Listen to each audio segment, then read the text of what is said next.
Should you encourage genetic testing in your patients? We asked Dr. Jeffrey Bland at the IFM conference in Austin.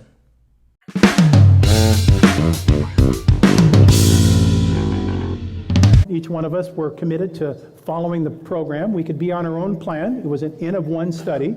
So each of us would take our information and we would act on it as we would then feel fit, both for our own need and our own level of compliance. So we were wearing biometric devices, blood pressure is going to the cloud, body mass index and body composition going to the cloud, everyday fitness measurements going to the cloud, right? So we would know sleep patterns you get from your Fitbit. And all of that then could be encoded, and we could look at trends and correlate it with what was going on in our lives. So it was like an aha experience. Now, people say, should I do gene testing? I mean, it seems a little early. Well, let me tell you, once you do gene testing, it opens your mind to a whole level of discovery of your relationship to yourself, because now you've intimately introduced yourself to your physiology.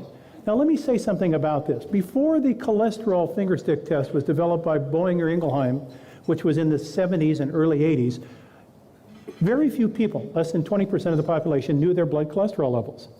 And therefore, and I'm going to be a little sexist here because I think this is the way it actually went, a wife might be reading a woman's magazine about a heart disease and cholesterol. She would talk to her husband saying, do you know your cholesterol level? Because I just read this article saying high cholesterol is associated with heart disease. And he would say, I don't have a cholesterol problem. That's somebody else's problem, because he never had his cholesterol measured, right? So out of sight, out of mind. Don't ask the question, don't get the answer. Then suddenly Boehringer Ingelheim brings out this fingerstick cholesterol test. Now where do you find it? Shopping malls, health fairs, everybody, and the wife now says, hey honey, over there you can get a free cholesterol check. Oh geez, okay, so you go over, put your finger down. Now it becomes your number of 270, right? Now no longer can it be somebody else's problem, now it's your problem. And what happened? Through that, coincidentally, was born a new class of drugs called statins at the same time. So once you ask the question, the answer starts to resolve, and suddenly cardiology becomes preventive medicine, right? It transformed cardiology. The biggest selling drug in all of the pharmacopoeia for that period of time was a drug that didn't treat any disease. They're called statins. It was Lipitor.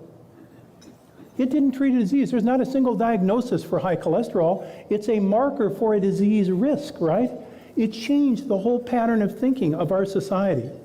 That's what's happening when you wear these things. That's what's happening when you have your genes tested. It introduces you in an intimate way to the opportunity to engage in wellness in a way that you never have in the absence of that information. Thanks so much for watching, and for more great clips like this, please subscribe to our YouTube channel. I've created a special free video just for you called Harnessing the Power of Community in Your Practice, and it'll give you a clinical model, practical tools that double as marketing, and strategies to develop a community of your peers. All you have to do is click on the link below.